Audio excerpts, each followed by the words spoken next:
जे रद्द झाला पाहिजे म्हणून आंदोलन सुरू आहे ओबीसींचा. आता मुंबईमध्ये ओबीसींचा आरक्षण रद्द झालं पाहिजे. मराठा जे जो रद्द व्हायला पाहिजे. ठीक आहे. आता तो मला वाटतं ओबीसीच्या नेत्यामध्ये मतांतर आहेत. त्यांचे राष्ट्रीय अध्यक्ष आहेत ते वेगळं सांगतायत, अजून दुसरे ते वेगळं सांगतायत. आता सध्या ज्याला जसं पटेल त्याने ते करावं. मराठवाड्यामध्ये भाजपच्या पदाधिकाऱ्यांनी नाराजी व्यक्त केली की शिंदे सेनेसोबत आणि राष्ट्रवादीसोबत आम्ही जमणार नाही. शिंदे सेनेसोबत आम्ही येणारी निवडणूक. मला वाटतं आमचा प्रयत्न, मी परत सांगतो, आमचा प्रयत्न युतीचाच आहे. पण काही अपवादात्मक परिस्थितीमध्ये काही ठिकाणी जर समजा फारच टोकाची भूमिका असेल, नाही जमलं तर मग आम्ही वेगवेगळे लढू शकतो. पण आम्हाला ठरवलेलं आहे, आम्हाला वरतून आदेश आहे की महायुतीमध्ये लढायचं आहे. भुसे म्हणतात की डोनाल्ड ट्रम्प यांना देखील सहभागी करावं लागेल. दादा भुसे म्हणतात की डोनाल्ड ट्रम्प यांना देखील सहभागी करावं लागेल पालकमंत्री पदाच्या नाशिकच्या विषयावर. आता दादाचे त्यांचे काही संबंध असेल तर त्यांना विनंती करतील ट्रम्पला. आता माझे तर काही संबंध नाही अमेरिकेशी, कुठे मी कधी गेलो नाही आहे तिकडे.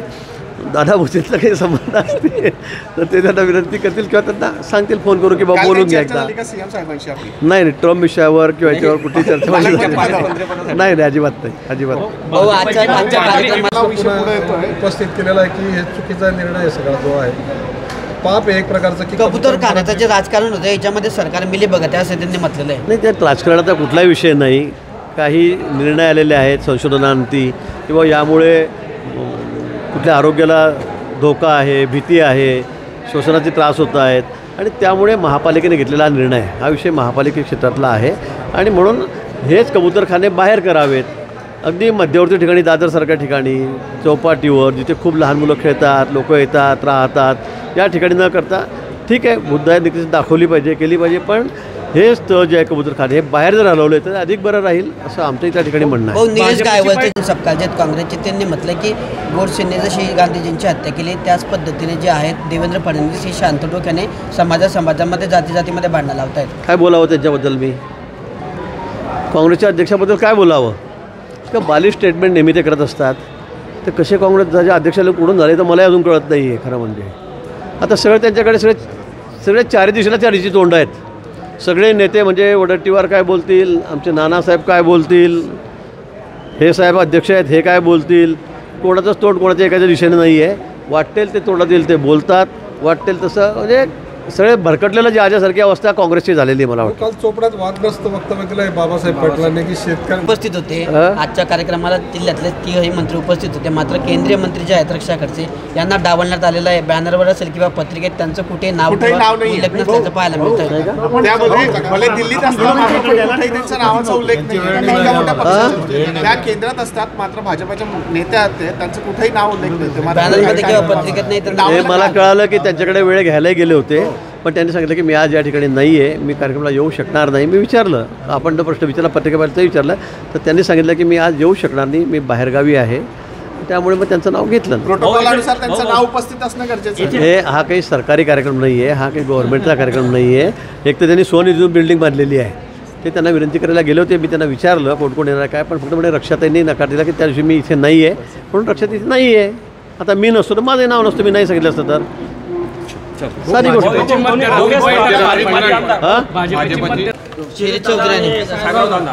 मला कल्पना नाही, त्यांना विचारा ना, मला कसं कळेल ते सांगू शकतील. शिरीष चौधरींनी आपल्या भाजपला नेहमी पाठिंबा दिला या पक्ष असताना पण ते आता शिंदे सेनेत जात आहेत. वेगवेगळ्या चर्चा या ठिकाणी सुरू आहेत. मोठा फरक आता बघा. आता आमची महायुती आहे, कुठे गेलं तर शेवटी सगळं पाणी कुठूनही गेलं तर सगळे समुद्रातच मिळणार आहे. सगळे नद्या कुठे मिळतात? समुद्रातच मिळतात. त्यामुळे येऊ द्या, कुठल्याही नदीतून उद्या, नाल्यातून उद्या, समुद्रापर्यंत येणारच आहे. कोणी संपर्कात आहे का आपल्या प्रॉपर्टी आहे ती जिल्ह्यामध्ये सुरक्षित नाही तर सर्वसामान्यांचं काय असं ऐका ना बाबा, आम्ही त्यांचं पूर्ण जबाबदारी घेऊ. आम्ही त्यांच्या संपत्तीची सगळी खडसे साहेबांनी काळजी करायची नाही, त्यांच्या पूर्ण संपत्तीची काळजी आम्ही घेऊ. ताब्यात घेणार का काय? ताब्यात येणार म्हणजे आम्ही घेऊ म्हणजे ती शाबूत कशी राहील हे आम्ही बघू.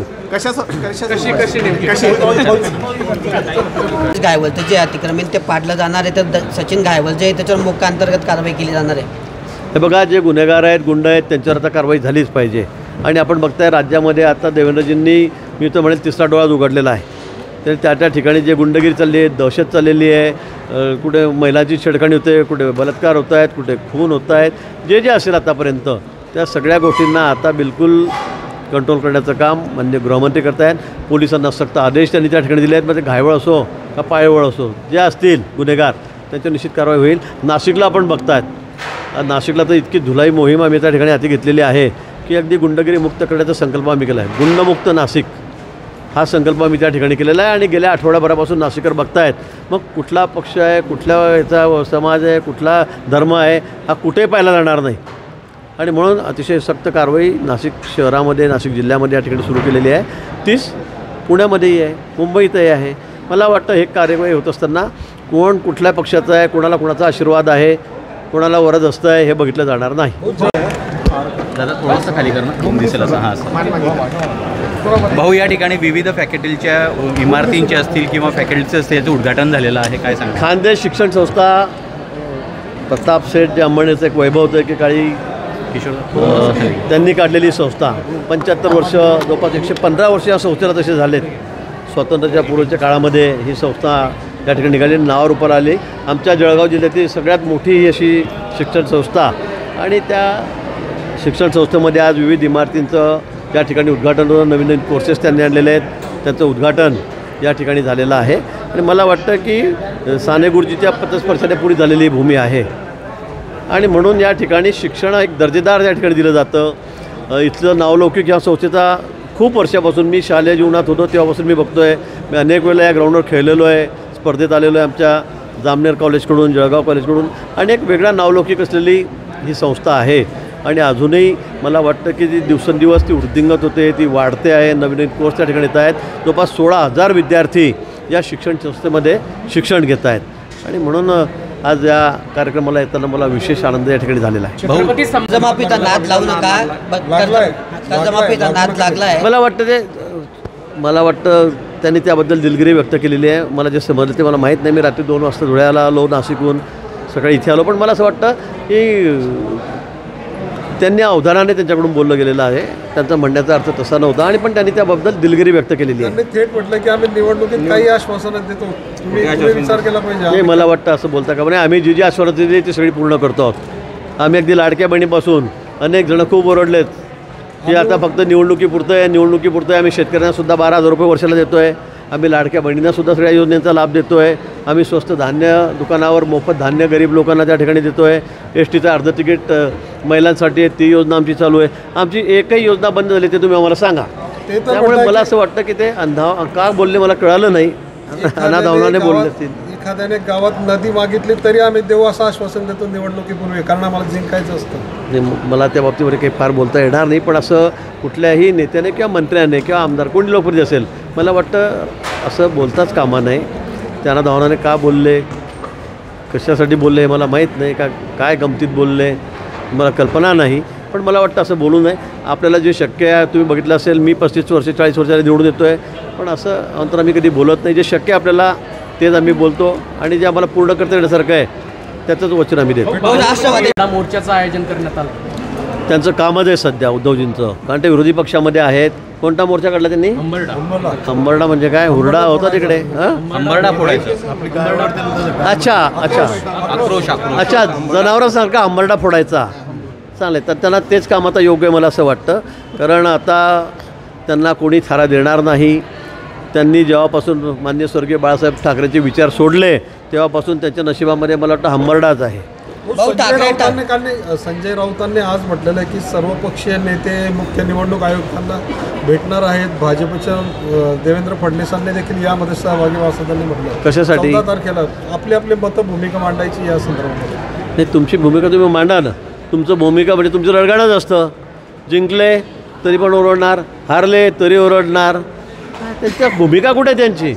त्यांना आता आयुष्यभर हारायचंच आहे आणि त्यांना अंबरडेच फोडायचे आहे. आणि त्यांनी फक्त सगळं जे त्याचं खापर आहे ते तर माहिती आहे. मग ते राष्ट्रपतीवर फोडतात, राज्यपालावर फोडतात, पंतप्रधानावर फोडतात. निवडणूक आयोग आहे, सर्वोच्च न्यायालय आहे, उच्च न्यायालय, सर्ववर ते फोडत असतात. त्यामुळे तुमचं काय म्हणणं ते तुम्ही जाऊन सांगा. ठाकरेंचा ब्रँड जो आहे तो सर्वांचा बँड वाजवणार आहे असं उद्धव ठाकरे म्हटले. संभळेल, इलेक्शनमध्ये कळेल. आता काय 2च महिने राहिलेत ना सगळे निकाल यायला. 2-2.5 महिने राहिलेत. जानेवारीपर्यंत मला वाटतं सगळ्या निवडणुका होतील आणि निकाल येतील. त्यावेळेला कोणाचा बँड वाजतो आणि कोणाचा ढोल फुटतो ते कळेल. काँग्रेसचे हर्ष जे आहेत ते बोलले आहेत की जर युतीने झाली तर आम्ही भाजपचे जे आहेत उमेदवारांना आडवं पाडणार निवडणुकीमध्ये. राष्ट्रवादी अजित पवार गटाचे सदानंद शेट्टी. हा समजा आता मग समजा युती नाही झाली, एकमेकाच्या विरोधात उभे राहिलो तर का आपण एकमेकांना निवडून आणण्यासाठी थोडीच उभे राहणार आहोत. आमचा प्रयत्न आहे की महायुती म्हणून आपल्याला लढायचं आहे, महायुती म्हणूनच आम्हाला लढायचं आहे सगळ्या निवडणुका. पण समजा कदाचित काही ठिकाणी नाही जमलं, मैत्रीपूर्ण लढत आम्ही करू आणि मैत्रीपूर्ण लढत करत असताना आम्ही एकमेकांना पाडणारच होतो, आम्ही एकमेकांना निवडून आणण्याचे प्रयत्न करणार. गुलाबराव पाटलांनी विनंती केलेली आहे. गुलाबराव पाटील म्हणतात की भाजपला माझी विनंती आहे की लोकसभा असेल विधानसभा सर्व कार्यकर्त्यांनी एकत्रित काम केलं, त्याच्यामुळे स्थानिक स्वराज्य संस्थांमध्ये सुद्धा भाजपने आम्हाला सोबत घेऊन काम केलं. निश्चित राज्यभरामध्ये आमचा हाच निर्णय आहे. मान्य देवेंद्रजीने आम्हाला सांगितलेलं आहे की आपल्याला आमचे अध्यक्ष रवींद्र चव्हाण त्यांनी सांगितलेलं आहे आणि वरतून आम्हाला आदेश आहेत की आपण महायुतीमध्येच लढत. फार अपवादात्मक परिस्थिती आहे की इथे आता जमतच नाही, फार तणातण आहे. काही ठिकाणी मैत्रीपूर्व लढत होईल पण आम्ही महायुतीमध्येच लढणार आहोत. एकत्र खडसे म्हणतात दरोडा पडलेला आहे. काय एक रक्षा खडसेंच्या पेट्रोल पंपावरती दरोडा पडला आहे, लाखो रुपये लुटले गेले. खडसे म्हणतात कायदा व्यवस्था बिघडलेली आहे. माझा हात नाही ना. नाही तुम्ही म्हणता एकनाथ खडसे म्हणतायत म्हणून म्हटलं एखाद्या वेळेला ते इकडे बोट दाखवतील. चिन्ह उपस्थित केलंय. राज्यात कायदा व सुव्यवस्था अबाधित आहे. राजकारण्यांचा गुन्हेगारांना आश्रय. No comments. ते म्हणतात की पोलीस हप्तेखोरीमध्ये मग्न आहेत. कायदा आता मला परत बोलायला लावू नका, जाऊ द्या, त्यांना काय म्हणतात ते म्हणू द्या. आता मी त्यांच्यावर बोलणं सोडलेलं आहे सध्या. ओबीसींचा जी आर